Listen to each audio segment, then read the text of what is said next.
के दिल शाद होता रहेगा। सदाएं दुरूदों की आती रहेंगी, जिन्हें सुन के दिल शाद होता रहेगा। खुदा अहले सुन्नत को आबाद रखे, आका का मीलाद होता रहेगा। हमदो सलात के बाद इंतहाई वाजिबुल एहतराम बुजुर्गों, दोस्तों, अजीज साथियों, अस्सलामु अलैकुम व रहमतुल्लाहि व बरकातुहू। जैसा कि आप तमामी अहबाब जानते हैं कि आज हम सब जनाब मोहतरम मलिक मोहम्मद जमशेद साहब, मलिक हसीब साहब और उनके वालिद गिरामी जनाब मलिक मुमताज साहब, इनके दीगर अहले खाना, इन्होंने हर साल की तरह इस साल भी अपने करीम आका सल्लल्लाहु अलैहि वसल्लम के साथ अपनी मोहब्बतों के इजहार के लिए अपने घर में हुजूर के मिलाद की महफिल सजाई, इस नियत के साथ कि ये इधर हुजूर का मिलाद मनाकर अल्लाह का शुक्र अदा करेंगे और उधर अल्लाह रब्बुल आलमीन हकीमुल हाकिमीन अपनी रहमत और करम के दरवाजे इन पे खोल देगा। मैं और आप इस नियत के साथ आए हैं कि जितनी घड़ियां जिक्र रसूल में हम बैठ जाएंगे, यकीनन ये हमारे लिए बख्शिश का सामान बनेंगे, अल्लाह और उसके प्यारे हबीब नबी रहमत सल्लल्लाहु अलैहि वसल्लम की कुर्बत का सामान बनेंगे। इस वक्त स्टेज पर तलागंग के सरजमीन के अहले सुन्नत के जय्यद उलमा सरपरस्ती फरमाते हुए, शफकत फरमाते हुए अपनी मसरूफियात को तर्क करके यहाँ पर मलिक साहबान की इस दावत पर तशरीफ लाकर आप स्टेज पे तशरीफ फरमा है। पाकिस्तान सुन्नी तहरीक तहसील तलागंग के सदर मोहतरम मुजाहिद अहले सुन्नत हजरत किबला अल्लामा सुहेल आलम नक्शबंदी साहब, आप भी तशरीफ फरमा हैं। और हमारे पाकिस्तान सुन्नी तहरीक तहसील तलागंग के जनरल सेक्रेटरी मुजाहिद अहले सुन्नत खतीब अहले सुन्नत बरादरान अल्लामा मुमताज हुसैन खडवी साहब, जिनके हुक्म की तामील में यहाँ पे हम भी हाजिर हैं। आप थोड़ी देर के लिए कहीं तशरीफ ले गए हैं, अभी तशरीफ ले आएंगे। और हमारे तलागंग के दीगर जय्यद उलमा इस वक्त स्टेज की जीनत हैं, आप अहबाब ज़ियारत भी करें। और हमारी खुशकिस्मती है कि जिस खतीब का खुसूसी खिताब हमने सुनना है, अल्लाह ने खूबसूरत आवाज़ के साथ, खूबसूरत अंदाज के साथ, खूबसूरत अंदाज़े बयान के साथ नवाजा है और अल्हम्दुलिल्लाह किसी तारफ के मुताज नहीं है। इस वक्त शहर रावलपिंडी में अहले सुन्नत की तर्जमानी और हुजूर नबी रहमत सल्लल्लाहु अलैहि वसल्लम के उशाक के दिलों में हुजूर की मोहब्बत के चिराग रोशन करने वाली आवाज़ खतीब अहले सुन्नत आलम नबील फाज़िल जलील हजरत अल्लामा साहिबजादा शबीर हुसैन हाशमी साहब, आप तशरीफ फरमा हैं। इंशाअल्लाह चंद लम्हों के बाद मैं और आप सब उनका खूबसूरत खिताब भी सुनेंगे। चंद लम्हों के लिए हाजिरी है। और जनाब अल्लामा अब्दुल सत्तार साहब जो कि नकीब महफिल हैं और खुद अल्हम्दुलिल्लाह बड़े अच्छे खतीब हैं, बड़ी देर से खूबसूरत माहौल में आपको लेके चल रहे हैं। आप भी जो है वो माशाल्लाह कुछ चंद एक अफराद के अलावा बाकी कसरत में जो हजरात हैं वो माशाल्लाह उनके चेहरों की रौनक ये बता रही है कि वो सब हुजूर के जिक्र में खुश बैठे हैं, मुतमईन बैठे हैं। और जो जो ये घड़ियां गुजर रही हैं हुजूर के जिक्र में, तो इंशाल्लाह यकीनन हमारा ज़ौक़ भी बुलंदियों की तरफ जा रहा है, हमारी मोहब्बतों को भी उरूज मिल रहा है। आपने पूरी तवज्जो रखनी है। मुझसे कबल हमारे तलागंग के मारूफ सनाहान जनाबे भाई इकराम मदनी साहब, आपने बड़े खूबसूरत अंदाज में जो है वो हुजूर की बारगाह में अपनी हाजिरी पेश की। अब मैं भी चंद एक कलिमात हुजूर नबी रहमत सल्लल्लाहु अलैहि वसल्लम के मिलाद के हवाले से अर्ज गुजार करूंगा और कोशिश करूंगा कि आप जिस नीयत के साथ आए हैं, जो इतनी रात को आराम छोड़कर यहाँ बैठे हैं, अपने मामलात छोड़ के यहाँ बैठे हैं, आपको ये पैगाम तो मिल जाए कि आप फजूल में नहीं बैठे और आप ये इन उलमा की कहने पे नहीं आए, बल्कि ये जो काम करने हम बैठे हैं और जो काम जनाब मलिक बरादरान हर साल अपने घर में हुजूर का मिलाद सजाते हैं, ये कोई 10 साल से या 50-100 साल से नहीं है, बल्कि ये तो वो काम है जिसका हुक्म अल्लाह रब्बुल आलमीन अहकमुल हाकिमीन खुद कुरान मजीद फुरकान हमीद में इरशाद फरमाता है। और इस अमल को मेरे करीम आका सल्लल्लाहु अलैहि वसल्लम के सहाबा ने भी किया और उस पर अल्लाह रब्बुल आलमीन अहकमुल हाकिमीन का इनाम भी। मैं बस चंद कलिमात आपके सामने अर्ज करने की कोशिश करूंगा। आपकी मोहब्बतों का साथ रहा तो इंशाअल्लाह जरूर जो है वो लुत्फ आएगा और हमारा ईमान जो है वो ताज़ा होगा। चूंकि मौसम भी मामलात भी हैं, तबीयत काफ़ी दिनों से नासाज भी है और कुछ प्रोग्रामों की भी कसरत है और फिर तंजीमी मामलात भी साथ होते हैं। दिन रात काफ़ी दिनों से बिल्कुल ये पिछले तो तकरीबन मेरे ख्याल में मैं ये मिलाद के स्टेज पे बैठा हूँ कि तकरीबन 36 घंटों से ज़्यादा हो गए हैं और नींद भी जो है वो नहीं हुई। बस जाग के लगातार ही सफ़र भी है और आज दिन को भी वहाँ पे कुरड़ के इलाके में एक प्रोग्राम था, चक्री से अंदर कोई 25 किलोमीटर, तो वहाँ पर प्रोग्राम करके फिर अभी मगरिब के बाद आपके तलगंग शहर में प्रोग्राम था, फिर वहाँ से होके फिर अभी यहाँ पे हाजिर हुए हैं। तो आपने थोड़ा सा अपनी मोहब्बतों का इजहार करना है ताकि चलें। हमें तो थकावट है, सफ़र है, गले खराब हैं, तबीयत नासाज है। आप तो माशाल्लाह जो है वो चुस्त बैठे हैं, तंदुरुस्त बैठे हैं, तो मोहब्बत के साथ आपने साथ देना है। बस चंद कलिमात आपकी समातों की नजर करूंगा, आपने पूरी तवज्जो के साथ इंशाल्लाह वो ज़ौक़ मोहब्बत वो अगले खिताब में आप सुन लेंगे। मैं जो चंद कलिमात कहने हैं वो आपकी तवज्जो जो है वो उस पे बड़ी जरूरी है। और सुभान अल्लाह की सदा इसलिए भी जरूरी है कि इधर जिक्र रसूल हो रहा है, उधर सामने बैठकर आप जिक्र खुदा करें ताकि हमारी महफिल में जिक्र मुस्तफा भी होता रहे, जिक्र खुदा भी होता रहे। और सुभान अल्लाह कहने से एक तो हमें ये समझ आती है कि आपको बात समझ आ रही है, और दूसरा जितनी बार सुभान अल्लाह कहते जाएंगे अल्लाह की पाकी भी बयान होगी, आपकी अजमतें भी बुलंद होंगी, आपके नामा अमाल में नेकियां भी दर्ज होंगी, आपके गुनाह भी माफ होंगे और आपके दर्जात भी बुलंद होंगे। और फिर सुभान अल्लाह का मानी है कि अल्लाह पाक है। मेरा ईमान है, आप सबका ईमान है कि अल्लाह हमेशा से पाक है, हमेशा पाक रहेगा। मेरे और आपके कहने से अल्लाह पाक नहीं होगा, लेकिन ये ईमान जरूर है कि जो अल्लाह की पाकी बयान करता है अल्लाह रब्बुल आलमीन उसे भी पाक फरमा देता है। तो अब सुभान अल्लाह मांग के ना लेनी पड़े, एक एक जुमले पे अगर आपको बात समझ आती जाए तो आपने सुभान अल्लाह कहना है। अभी भी कुछ जुबानें खामोश हैं, अगर आपको अपनी पाकी नहीं चाहिए तो फिर आपकी मर्जी, हुजूर के जिक्र की महफिल में आए बैठे हैं। जो चाहता है कि मैं अल्लाह की पाकी बयान करूं, अल्लाह मुझे भी पाक फरमा दे, तो मोहब्बत और अकीदत के साथ जरा आवाज़ बुलंद कह दें, जरा सारे बयान जुबान होकर सुभान अल्लाह। एक दफा फिर कहें जरा सुभान अल्लाह। तवज्जो रखिएगा, कुरान मजीद फुरकान हमीद की बड़ी मारूफ आयत करीमा तिलावत की है। अल्लाह रब्बुल आलमीन अहकमुल हाकिमीन फरमाता है फज़कुरूनी अज़कुरकुम वशकुरूली वला तकफुरून, बस तुम मेरा जिक्र करो ताकि मैं तुम्हारा जिक्र करूं। बोला जरा सुभान अल्लाह। एक डिमांड है, अल्लाह रब्बुल आलमीन अहकमुल हाकिमीन फरमा रहे हैं मेरा जिक्र करो, और आगे फरमाया वशकुरूली, और मेरी जो नेमतें मैंने तुम्हें अता फरमाई हैं उन पर मेरा शुक्र अदा करो, उन पर मेरा शुक्र अदा करो। और आगे फरमाया वला तकफुरून, शुक्र अदा करो और इनकार करने वालों में ना हो जाओ, काफिरों में ना हो जाओ, कुफ्र करने वालों में ना हो जाओ। इसलिए ये एक होता है शुक्राने नेमत जिसका हुक्म अल्लाह का कुरान दे रहा है, दूसरा है कुफराने नेमत। अल्लाह फरमाता है तुम कुफराने नेमत वालों में से न बन जाओ, बल्कि तुम अल्लाह की नेमतों का शुक्र अदा करने वाले बन जाओ, अल्लाह की नेमतों का शुक्र अदा करने वालों में बन जाओ। जो अल्लाह ने तुम्हें नेमतें अता की हैं इन पर अल्लाह का शुक्र अदा करो। मौला जब अल्लाह का शुक्र अदा करेंगे तो फिर क्या होगा?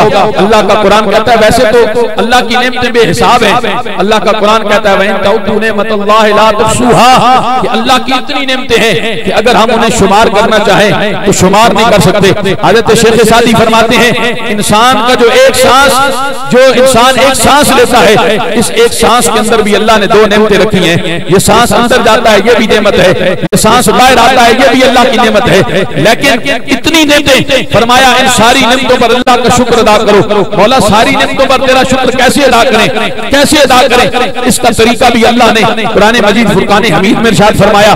लेकिन यहाँ पर रुककर एक बात कहना चाहता हूँ, अल्लाह रब्बुल आलमीन फरमाता है कि मेरी नेमतों का शुक्र अदा करो, मेरी नेमतों का शुक्र अदा करो। मौला फिर मिलेगा क्या? फरमाया तुम मेरी नेमतों का शुक्र अदा करते जाओगे मेरा फजल, मेरी रहमत और मेरी नेमतें तुम पे बढ़ती चली जाएंगी, मेरे रहमत के दरवाजे खुलते चले जाएंगे। जैसे जैसे मेरी नेमतों का शुक्र अदा करोगे मेरी रहमतों के दरवाजे खुलते चले जाएंगे। फरमाया तुम मेरी नेमतों का शुक्र अदा करो, मैं अपनी नेमतों में इजाफा करता चला जाऊंगा। और अगर तुमने कुफराने नेमत की, अगर तुमने जो है वो अल्लाह की नेमतों पे शुक्र न किया तो फिर क्या होगा मौला? फरमाया फिर तुम अल्लाह की पकड़ का इंतजार करो, अल्लाह के अज़ाब का इंतजार करो। जो अल्लाह की नेमतों पे शुक्र नहीं करते फिर अल्लाह उनसे नेमतें ले लेता है, अपनी रहमत के दरवाजे उसको बंद कर देता है। फिर अल्लाह का अज़ाब बड़ा शदीद है। तवज्जो मेरी तरफ रखनी है मौला।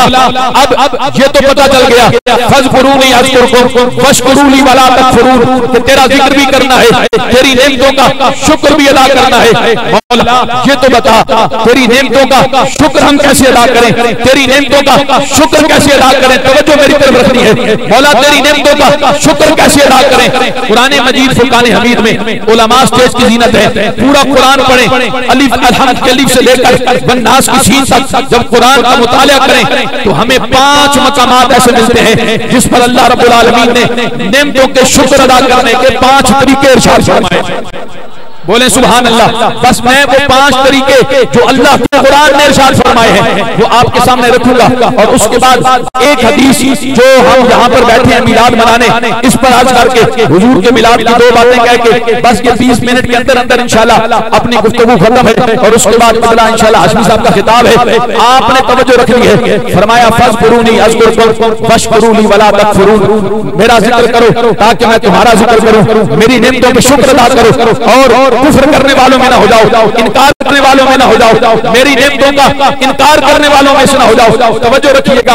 अल्लाह रब्बुल आलमीन अहकमुल हाकिमीन कुरान मजीद फुरकान हमीद में जो पहला तरीका अल्लाह रब्बुल आलमीन इरशाद फरमा रहा है किस चीज का? अल्लाह की नेमतों का शुक्र अदा करने का। बोलें जरा सुभान अल्लाह।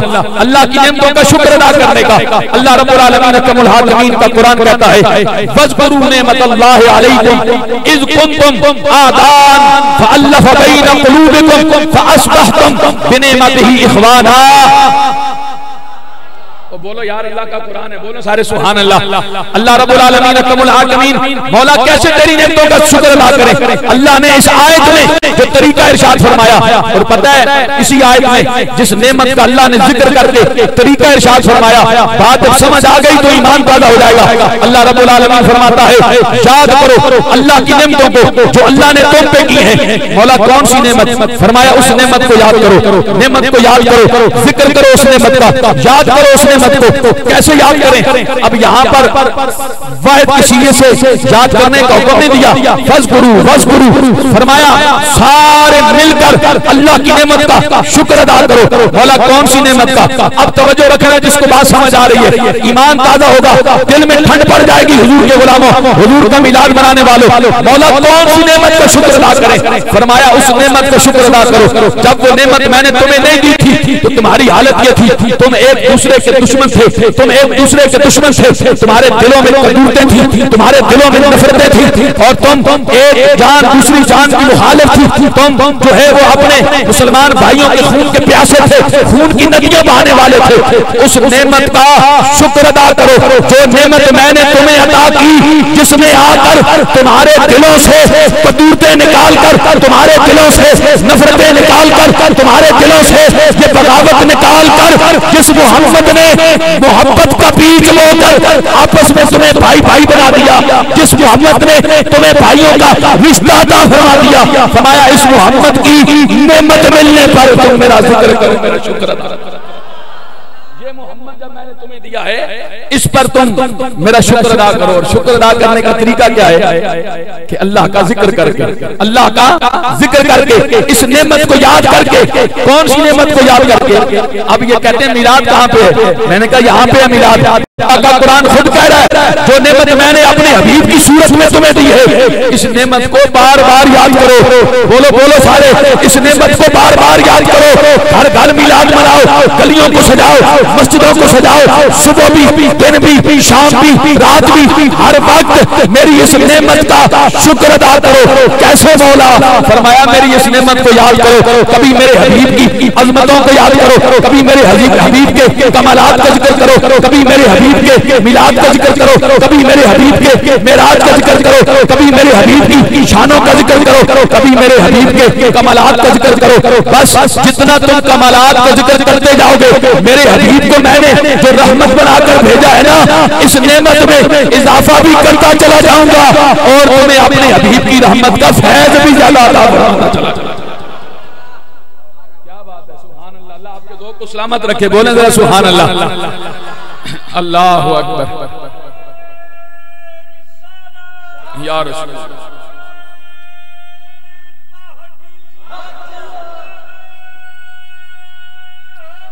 या अली जिंदाबाद। इसी आयत के अगले जुमले अल्लाह रब्बुल आलमीन कमुल हाकिम, इसी आयत के अगले जुमले मौला कौन सी नेमत फरमाया, वो नेमत जो नहीं आई थी। तुम्हारी हालत ये थी, तुम एक दूसरे की जानों के दुश्मन थे। ये जो मैंने अभी आयत का तर्जुमा किया है, आपस में एक दूसरे की जानों के दुश्मन थे। जिस नबी ने आकर तुम्हें भाई भाई बनाया, और फिर पता है जब मेरे मुस्तफा ने भाई भाई बनाया ना, तो फिर मिसाल मिलती है, जंग का मौका है, सहाबा जख्मी पड़े हैं, शहादत का वक्त करीब है। ये वही मुसलमान थे जो एक दूसरे के जानों के दुश्मन थे। ये वही इंसान थे जो पूरी पूरी नस्लों में दुश्मनियां चली जाती थी, लाशों के ढेर लग जाते थे, इंसानियत की कदर न थी, इंसानियत की कदर न थी। मेरे मुस्तफा ने आकर दिलों से जब मैल निकाले, मेरे मुस्तफा ने आकर जब सीनों को साफ किया, मेरे मुस्तफा ने आकर जब मोहब्बत का बीज बोया, तो फिर वो मंजर भी तारीख ने देखा, वो मंजर भी तारीख ने देखा। तवज्जो रखिएगा, वो मंजर भी देखा। सहाबा जख्मी पड़े हैं, पानी की शिद्दत की प्यास है, पानी मांगा। एक सहाबी रसूल ने, दूसरा सहाबी पानी लेके पहुंचा। तवज्जो है ना आपकी, दूसरा सहाबी पानी लेके पहुंचा। अब शहादत का वक्त करीब है, तकलीफ भी है, शिद्दत प्यास भी है। पानी मुंह के करीब किया, कानों में आवाज आई, मुझे भी पानी चाहिए। दूसरा सहाबी जख्मी पड़ा है, मुझे भी पानी चाहिए। मिलाद बनाने वाले, ये मेरे मुस्तफा की रहमत है। दूसरा सहाबी बोला, मुझे पानी चाहिए। वो जो पहला वाला सहाबी है, वो कहता है मुझे रहने दो, पहले मेरे उस मुसलमान भाई को पानी पिला दो, उस मुसलमान भाई को पानी पिला दो। अभी दूसरे के पास पहुंचा, तीसरे की आवाज आई, कहा मुझे रहने दो, उसको पानी पिला दो। अरे ये उखुवत के रिश्ते, ये मेरे मुस्तफा के मिलाद का सदका है। आज जनाब जलजला कश्मीर में आए, उसकी तकलीफ हमें यहाँ पर बैठ के हो। सैलाब जो है वो बलूचिस्तान में आए, जनूबी पंजाब में आए, उसकी तकलीफ हम यहाँ पे महसूस करें। इंसान तो वही है जो पत्थर दिल था, इंसान तो वही है जो इंसान का दुश्मन था। मौला ये रंग कैसे बदला? फरमाया ये मैंने अपना हबीब जो अता फरमाया है, जिसने तुम्हारे सीनों से ये नफरतें निकाल कर तुम्हारे सीनों में मोहब्बत का बीज। अल्लाहु अकबर।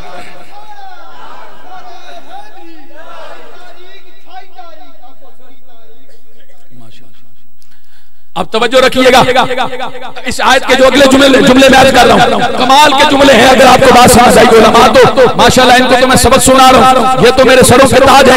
आपने तवज्जो रखनी है। अगली आयत के अगले जुमले में अल्लाह रब्बुल आलमीन फरमाता है, ओ लोगों तुम तो जहन्नम के किनारे पे खड़े थे, आग के किनारे पे खड़े थे।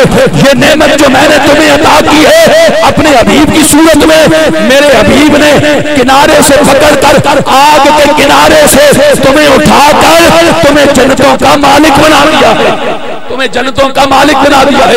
फरमाया इस हबीब के मिलने पर, इस नेमत पर तुम मेरा शुक्र अदा करो। किस तरह? मेरी इस नेमत का जिक्र करके मेरा शुक्र अदा करो। ये मेरी बात नहीं, ये अल्लाह के कुरान की बात है। अच्छा चलें, अब अल्लाह रब्बुल आलमीन अकमुल हाकिमीन, मौला एक तरीका तो पता चल गया, उस नेमत को याद करें तो तेरा शुक्र हो जाएगा। दूसरा तरीका अल्लाह का कुरान इरशाद फरमाता है, वो रब करीम है, वो जानता था अगर सिर्फ वज़्कुरू कह दिया ना कि इस नेमत को याद करो, तो हर बंदा कह लेगा जनाब याद तो मैं भी कर लेता हूँ, घर में बैठ के भी याद कर लेता हूँ, मस्जिद में बैठ के भी याद कर लेता हूँ।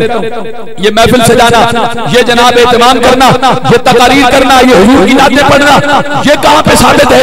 ये नेमत के शुक्र अदा करने का कौन सा तरीका है? तो आओ अल्लाह का कुरान दूसरे मकाम पर इरशाद फरमाता है। अल्लाह रब्बुल आलमीन ने फरमाया, व अम्मा बिनिअमति रब्बिका फहद्दिस, बोलो सुभान अल्लाह। अगर बात समझ आई, अल्लाह रब्बुल आलमीन फरमाता है जब तुम्हें मेरी नेमत मिल जाए तो मौला क्या करें?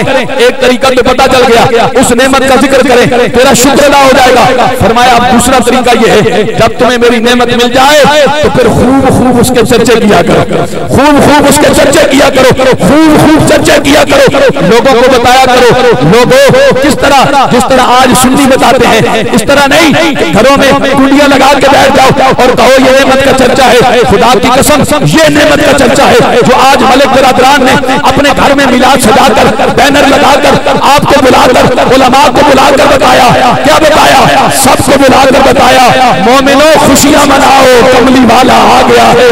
फरमाया वह अम्मा बिने बात रब्बे का बहद वक्त नहीं है वरना इस पर भी मैं बात करता। अब जल्दी से अगली बात सुने। ये दो तरीके हो गए, याद हो गए ना आपको दो तरीके, एक उस नेमत का जिक्र करके, दूसरा उस नेमत के चर्चे करके। ये नेमत का शुक्र अदा करने का कुरान ने तरीका बताया। तीसरे मकाम पर अल्लाह रब्बुल आलमीन फरमाता है कुल बिफज़लिल्लाहि व बिरहमतिही फबिज़ालिका फलयफ़रहू। बोलो सुभान अल्लाह। मेरी बात नहीं, अल्लाह का कुरान है। लोग कहते हैं जनाब ये तुम क्यों खुश हो जाते हो, तुम्हारे चेहरों पे मुस्कुराहट क्यों आ जाती है? हर बंदा परेशान है, हर बंदा गम में डूबा है, हर बंदा टेंशन का शिकार है। लेकिन अजीब मामला है, उधर रबीउन नूर शरीफ का चांद नजर आया। एक दिन पहले मलिक साहब, राजा साहब, चौधरी साहब, मोहल्ले वाले, मिस्त्री, काम करने वाले, हर बंदा, सब्जी बेचने वाला, रेड़ी लगाने वाला, दुकानदार, हर बंदा परेशान है। यार महंगाई बड़ी हो गई, बिल बड़े आ गए। लेकिन उधर मिलाद का चांद नजर आया, रबीउन नूर का चांद नजर आया। वही बंदा जो चंद घड़ियां पहले परेशान था, चेहरे पे मुस्कुराहट आ गई। वही बंदा जो परेशान था, अपना घर सजा रहा है। वही बंदा जो परेशान था, गलियां सजा रहा है। वही बंदा जो परेशान था, अपनी मस्जिद सजा रहा है, झंडे लगा रहा है, लाइटिंग लगा रहा है। गुजरने वाला पूछता है कल तो तू बड़ा परेशान था, आज अचानक क्या हुआ? तो आगे से जवाब आता है मेरे बड़े गम हैं, मेरे बड़ी तकलीफें हैं, मेरी बड़ी टेंशन है। लेकिन तुझे पता नहीं ये रबीउन नूर का चांद नजर आ गया है और हमारे सारे गम, हमारे सारे दुख मिलाद मुस्तफा की खुशी पे कुर्बान है। इसलिए कि अल्लाह का कुरान कहता है कि जब अल्लाह का फजल तुम्हें मिल जाए, अल्लाह की रहमत तुम्हें मिल जाए, मौला जब फजल और रहमत मिल जाए तो क्या करें? फरमाया फल यफरहू। अल्लाह का कुरान फल यफरहू, खुशियां मनाओ, खुश हो जाओ। अच्छा उलमा बैठे हैं, इस बात पर तो झगड़ा कोई नहीं किसी का, सबका इत्तेफाक है कि अल्लाह का सबसे बड़ा फजल भी आमना का लाल है, अल्लाह की सबसे बड़ी रहमत भी आमना का लाल है। पता है मसला कहाँ पे होता है? मसला आके होता है फल यफरहू पर, खुश हो जाओ। कैसे खुशियां मनाएं? अब ये झगड़ा भी खत्म है, जवाब तो इसके बड़े हैं, लेकिन एक नेचुरल जवाब जो हमारे रोजमर्रा के मामलात में है, मौला कितने खुश हो जाए कि तेरी नेमत पर, कितने खुश हो जाए कि तेरी नेमत पर कितनी खुशियां मनाए। फरमाया जितनी बड़ी नेमत उतनी बड़ी खुशी। अगर ये जुमला समझ आए, फरमाया जितनी बड़ी नेमत उतनी बड़ी खुशी। क्या हमारे रोजमर्रा के मामलात में ऐसा नहीं होता कि घर में जितनी बड़ी नेमत होती है उतनी बड़ी खुशी होती है?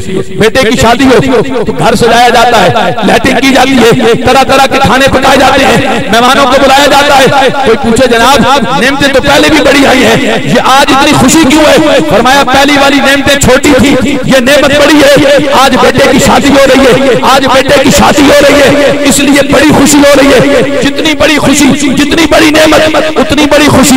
तो मानना पड़ेगा अगर कायनात की बड़ी नेमत मिलने पर बड़ी खुशी इसका हुक्म अल्लाह का कुरान देता है, तो फिर मेरे मुस्तफा फकत नेमत बन के नहीं आए बल्कि अल्लाह की नेमत कुबरा बन के आए हैं। तो जितनी बड़ी नेमत मेरे मुस्तफा की सूरत में रब ने अता फरमाई है, तो हमें भी अहले ईमान का हक बनता है कि हम भी उतनी बढ़कर खुशी मनाकर आमना के लाल का मिलाद मनाते हैं।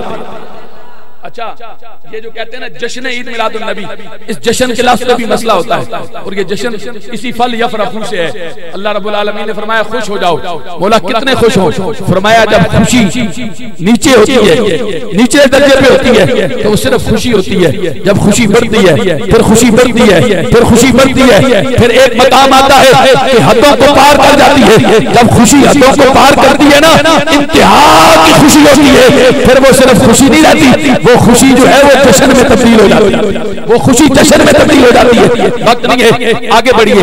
ये तीन तरीके हो गए, एक अल्लाह की नेमत को याद करके अल्लाह का शुक्र, दूसरा अल्लाह की नेमत के चर्चे करके अल्लाह का शुक्र, और तीसरा अल्लाह की नेमत पर खुश होकर अल्लाह का शुक्र।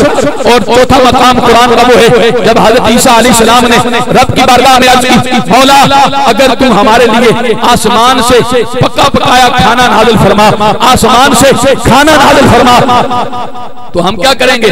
ईसा पैगंबर कहते हैं, मौला जिस दिन तेरा वो खाना आएगा ना, वो दिन हमारे लिए और हमारे अगलों के लिए ईद का दिन होगा। बोले सुभान अल्लाह। ये अल्लाह का कुरान। हज़रत मैं इस पे यकीन करें, दिल करता है कि एक एक जुमले पे बहस करूं, एक एक जुमले पे लतीफ नुक्ते आपके सामने अर्ज करूं।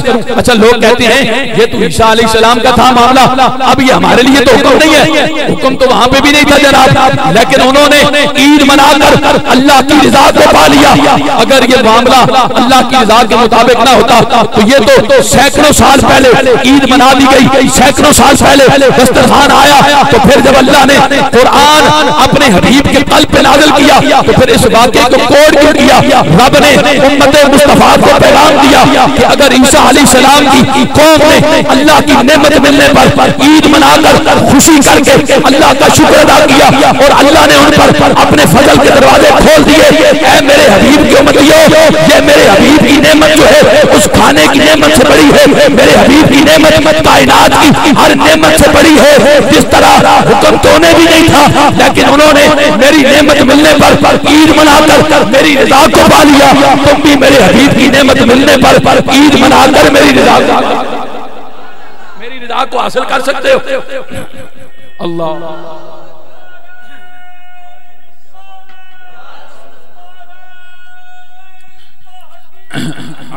तवज्जो यार जिंदा। अल्लाह आपकी मोहब्बतों को सलामत रखे। चार तरीके हो गए, अब आखिरी तरीका अल्लाह रब्बुल आलमीन फरमाता है जब मेरी नेमत मिल जाए तो क्या करो? फरमाया फलियाबुदू, जब मेरी नेमत मिल जाए तो फिर अल्लाह की इबादत करो, अपनी पेशानियों को रब की बारगाह में झुका दो, सजदे करो, नफल पढ़ो, तस्बीहात पढ़ो, अल्लाह की बंदगी करो, काबे के तवाफ करो, तिलावत कुरान करो। इस अंदाज में अल्लाह की नेमत का शुक्र अदा करो। आज जो लोग कहते हैं जनाब हम तो फकत मस्जिद में बैठकर जो है वो नफल पढ़ के अल्लाह की नेमत का शुक्र अदा करते हैं, तो मैंने कहा हमें इस बात पे इनकार नहीं, ये अहले सुन्नत को भी पैगाम है। अल्हम्दुलिल्लाह कोई जो है वो फकत एक नेमत का शुक्र अदा करने का एक तरीका किसी ने अपना लिया और बाकियों की नफी कर दी। मैंने कहा ये तरीका अपना सकते हो लेकिन बाकी तरीकों की नफी नहीं कर सकते, इसलिए कि बाकी तरीके अल्लाह का कुरान इरशाद फरमाता है। और सुनियो तुम्हें मुबारक हो, रब ने अपनी नेमतों का शुक्र अदा करने के जो 5 तरीके कुरान में इरशाद फरमाए। अल्लाह रब्बुल आलमीन की सबसे बड़ी नेमत कुबरा आमना के लाल जब रहमत बन के आए, उस नेमत का शुक्र अदा करने के वो 5 तरीके अल्लाह ने अहले सुन्नत को अता फरमा दिए। अहले सुन्नत को अता फरमाए। हम जश्न भी मनाते हैं, हम खुशी भी मनाते हैं, हम चर्चे भी करते हैं, हम अल्लाह की नेमतों का लोगों को जमा करके उसका जिक्र भी करते हैं, अपने अल्लाह के हबीब की सूरत में जो नेमत आई उसका जिक्र भी करते हैं, हम ईद भी मनाते हैं और हम अल्लाह की बारगाह में सजदा रेज़ होकर भी अपनी अल्लाह की इस नेमत का शुक्र अदा करते हैं। बात समझ आ गई? अब एक हदीस सिर्फ ताकि आपका ईमान ताजा हो। आप ये ना समझें कि जनाब चलें कुरान ने तो हुक्म दे दिया, वो ये भी बड़ा मसला होता है ना। जैसे ही रबी अनूर शरीफ आता है, नबी ने मिलाद मनाया, सहाबा ने मनाया, किसने मनाया? मैंने कहा काश तो तेरा कुरान, कहता कुरान में कहाँ लिखा है? मैंने कहा झगड़े की बात नहीं, हम तो मोहब्बत का पैगाम देने वाले, हम तो मोहब्बत का पैगाम देने वाले। उलमा बैठे, कहते कुरान में कहाँ लिखा है? मैंने कहा काश तू मोहब्बत की ऐनक लगाकर कुरान पढ़ता, तेरे दिल में हुजूर की मोहब्बत होती तो कुरान पढ़ता, तो कुरान तेरे सीने को रोशन करता, तो तुझे पता चलता कि कुरान में मिलाद कहाँ लिखा है। मैंने कहा अगर कुरान मोहब्बत से पढ़ता तो तुझे नजर आता वो आयत वाइज़ा अख़ज़ल्लाहु मीसाक़न नबिय्यीना लमा आतैतुकुम मिन किताब व हिकमा के अंदर अल्लाह रब्बुल आलमीन ने फरमाया कि ऐ जिब्रील ये बात दुनिया में नहीं हो रही, ये बात आलम अरवाह की हो रही है, अभी दुनिया बनी नहीं। फरमाया जिब्रील जरा रूह को जमा करो। मौला सारी रूह को जमा करना है, हाय हाय। अब बात अगर झूम जाए यार, मौला सारी रूह को जमा करना है। फरमाया सारी रूह को जमा नहीं करना, हर अरे गहरे को जमा नहीं करना। वो कहता है मैं मिलाद नहीं मनाता। मैंने कहा तेरी किस्मत में नहीं है, मिलाद हर कोई मना नहीं सकता, जिक्र रसूल हर कोई कर नहीं सकता। कहा मैं मिलाद नहीं मनाता, मौला सारी रूह को जमा करना है। फरमाया नहीं सारी रूह को जमा नहीं करना। मौला फिर कौन सी रूह को? फरमाया पाक रूहों को जमा करना है। बोलो बोलो पाक रूहों को जमा करना है, मेरे अंबिया की रूहों को जमा करना है। जब नबियों की रूहें जमा हो गई, रब ने फरमाया नबियों मुझसे वादा करो। बोला क्या वादा करें? फरमाया जब तुम्हें नबूवत मिल जाए, जब तुम्हें रिसालत मिल जाए, जब तुम्हारी अज़मत के डंके बज रहे हो, जब तुम्हें कुरान मिल जाए, जब तुम्हें किताब मिल जाए, जब तुम्हें हिकमत मिल जाए, और जब तुम्हारी लोग तुम्हारे हाथ पर कलमा पढ़ रहे हो, लोग तुम्हारी बैत कर रहे हो, उस वक्त फिर सुन जाकुम रसूल, मेरा रसूल आ जाए रहमत के साथ, फिर क्या करना है? फरमाया अब तुम्हारी नबूवत के डंके नहीं बजने, अब तुम्हारी नबूवत का मामला खत्म। मौला फिर क्या करना है? फरमाया मेरे नबी पर ईमान भी लेके आना है, मेरे नबी की मदद भी फरमानी है। बोले यार सुभान अल्लाह यार, बोले ताकि मैं बात खत्म करूं। ये क्या है? ये कुरान है। बस एक बात समझा के वो हदीस पढ़ने लगा और बात खत्म करने लगा। कहते हैं कहां पे है मिलाद? मैंने कहा आलम अरवाह में अल्लाह ने सारे नबियों की रूहों को जमा करके वो किया क्या? सुम्मा जाकुम रसूल। बोले मिलाद कहां पे है? मैंने कहा सुम्मा जाकुम रसूल। कुरान पढ़ो, अल्लाह कहता है फिर मेरा रसूल आ जाए।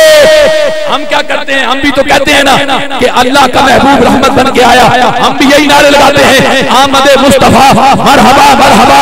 अल्लाह का कुरान कहता है अपने नबियों की रूहों को जमा करके मेरा रसूल आ जाए, शान नबूवत शान खत्म नबूवत लेकर मेरा रसूल आ जाए। तुमने उस पर ईमान भी लाना है, उसका कलमा भी पढ़ना है, उसकी मदद भी करनी है। अब ये तो हो गया कुरान में मिलाद। अब कहते हैं मिलाद कहां पे है? माशाअल्लाह जज़ाकल्लाह, तवज्जो रखिएगा। कहते हैं मिलाद कहां पे है? मैंने कहा आदम अलैहिस्सलाम आए। आदम, मेरे पास पूरा वाक़या सुनाने का वक्त नहीं, वरना मैं आपको उन कलिमात के साथ जहां पर अल्हम्दुलिल्लाह मेरे ज़हन में वो कलिमात आ रहे हैं कि आदम अलैहिस्सलाम ने जिस सूरत में आमना के लाल का मिलाद बनाया है, आदम भी आए, हजरत आदम आए, अपनी कौम को बताया लोगों अल्लाह ने मुझे शानों वाला नबी बनाकर भेजा, लेकिन याद रखो मेरे बाद वो आमना का लाल आने वाला है। और बोलो तो सही यार, मेरे बाद वो आमना का लाल आने वाला है जिस नबी के सदके अल्लाह ने मुझे भी अज़मतें अता फरमाई है। हज़रत नूह आए, अपनी कौम को बताया मुझे रब ने बड़ी शानें अता फरमाई, लेकिन जिस नबी का सदका ये कश्ती किनारे पे लगी, जिस मोहम्मद के नाम का सदका ये कश्ती किनारे पे लगी, वो आमना का लाल आने वाला है। हज़रत इब्राहीम अपनी कौम को बताते रहे आमना का लाल आने वाला है। हज़रत मूसा बताते रहे आमना का लाल आने वाला है। हज़रत ईसा बताते रहे अल्लाह का हबीब आने वाला है। मैंने कहा देखो देखो, आंखें खोलो, दिल के अपने दिलों को रोशन करो तो तुम्हें नजर आएगा। हज़रत आदम से लेकर हज़रत ईसा तक हर नबी हुजूर का मिलाद मनाता रहा, मगर फर्क ये था हर नबी कहता रहा कि मोहम्मद आने वाला है, मोहम्मद आने वाला है, मोहम्मद आने वाला है। और आज हम घरों को सजाकर, गलियों को सजाकर हम ये कहते हैं कि मोमिनों खुशियां मनाओ, कमली वाला आ गया। बस मिलाद तो है हुजूर का। अल्लाह यार यार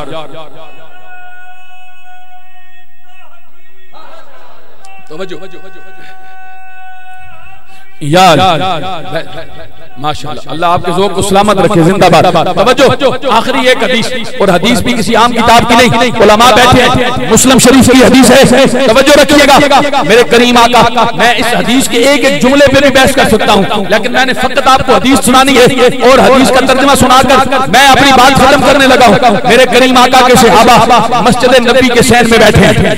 बोले सुभान अल्लाह।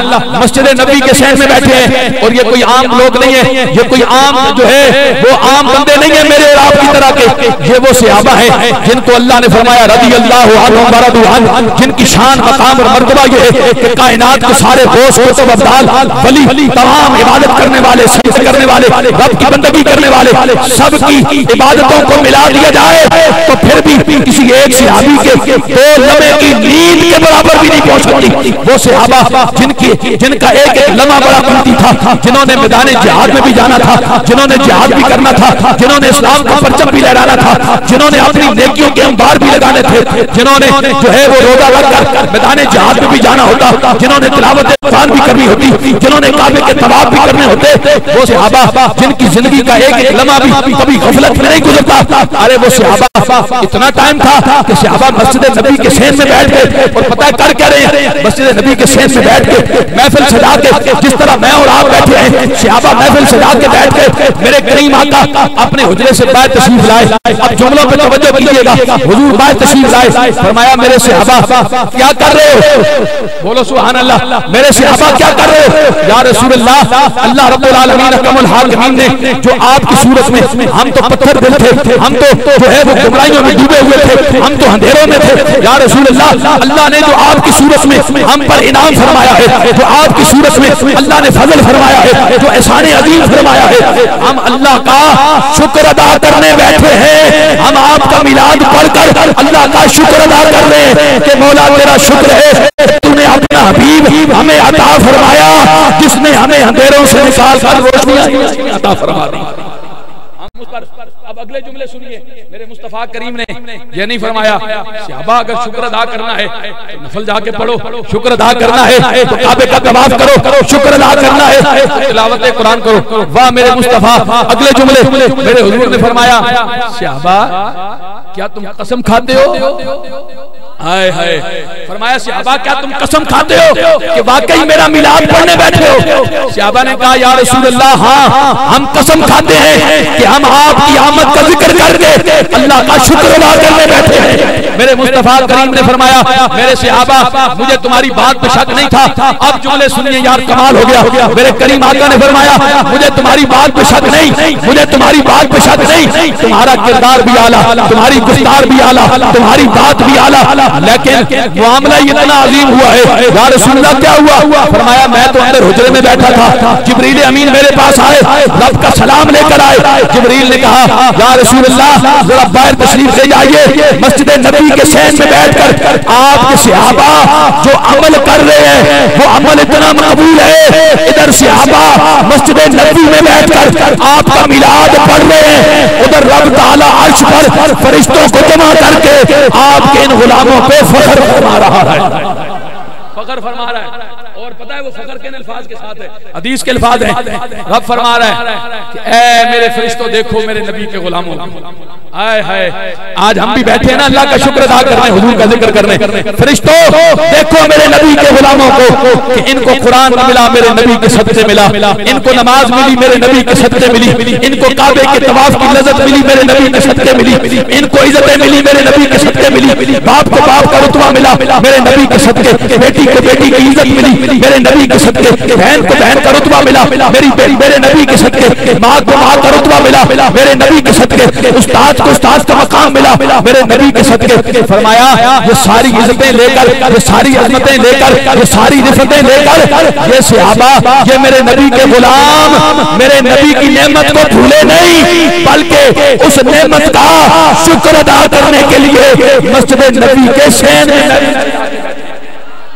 मस्जिद नबी के सेन में महफिल सजा के बैठे हैं। और जिस काम पर अल्लाह रब्बुल आलमीन फरिश्तों के सामने फख्र फरमाए, जिस काम पर मेरे मुस्तफा फरमाए उससे अबा कसम खाओ क्या वाकई तुम ये काम कर रहे थे? जिसकी अजमत ये हो, जिस काम की अजमत ये हो, सुनियो तुम्हें मुबारक हो, अल्लाह ने वो काम हमें अता फरमाया है। हम सुबह भी हुजूर का मिलाद मनाएं, शाम भी हुजूर का मिलाद मनाएं, अपनी सारी जिंदगियों में हुजूर का मिलाद मनाकर रब का शुक्र अदा करें कि मौला तेरा लाख लाख शुक्र है कि तूने अपने हबीब की सूरत में वो रहमत वाला रसूल हमें अता फरमाया है, जिस नबी ने आकर कायनात के निजाम को बदल दिया, जिसने इंसान को इंसानियत की मेराज अता फरमा दी। बस 2 जुमले 2 मिनट में बात खत्म। अरे अगर मेरे मुस्तफा रहमत बन के ना आते, मेरे मुस्तफा इतनी रहमत बन के ना आते तो पता है हमारी हालत क्या होती। जब मेरे हुजूर रहमत बन के नहीं आए थे, ये जो कहते हैं ना हम क्यों मिलाद मनाएं, हम क्यों घरों को सजाएं, हम क्यों हुजूर के महफिल में आए, मैं उन्हें ये जवाब देने जा रहा हूँ। अपने गिरबानों में झांक कर ये फैसला कर लीजिए कि हमें हुजूर का मिलाद मनाना चाहिए क्या कि नहीं, हमें अल्लाह का शुक्र अदा करना चाहिए या कि नहीं। अब सुनिएगा,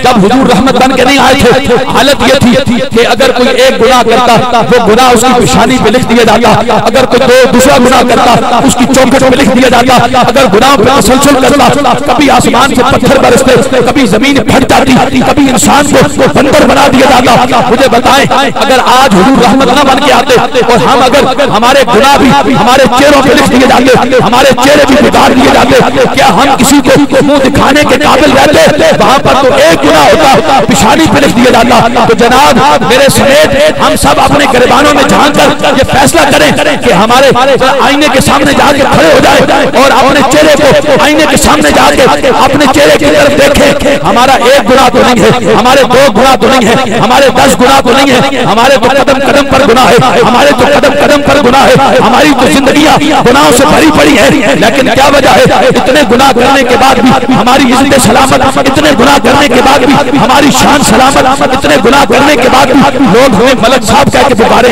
इतने गुनाह करने के बाद भी लोग राजा साहब कह के पुकारे, इतने गुनाह करने के बाद भी लोग चौधरी साहब कह के बुलाए, इतने गुनाह करने के बाद भी लोग कारी साहब कहें, लोग मौलाना साहब कहें। जनाबे वाला फिर फैसला कर लीजिए कि ये जो आज इतने गुनाहों के बाद भी हमारे चेहरे सलामत हैं, हमारी शक्लें सलामत हैं, हमारी इज्जतें सलामत हैं, तो इसमें मेरा और तेरा कोई कमाल नहीं, खुदा की कसम ये कमाल है मदीने वाले मुस्तफा की रहमत का, जिसकी वजह से रब ने हमारे चेहरों को भी सलामत रखा है, हमारी इज्जतों को भी सलामत। इसीलिए मेरे पीर साहब ने बात खत्म कर दी, फरमाया किन झगड़ों में पड़े हो, हाजिर व नाजिर नूर व बशरो गैब को छोड़, हाजिर व नाजिर नूर व बशरो गैब को छोड़, शुक्र कर कि वो तेरे ऐबों को छुपाए हुए हैं, शुक्र कर कि वो तेरे ऐबों को छुपाए हुए हैं। अल्लाह रब्बुल आलमीन मेरी और आपकी हाज़िरी कबूल फरमाए। मेरे साथ मिलकर नारे का जवाब दें। आपकी नहीं मोहब्बतों में खतीब पाकिस्तान, खतीब अहले सुन्नत हज़रत क़िबला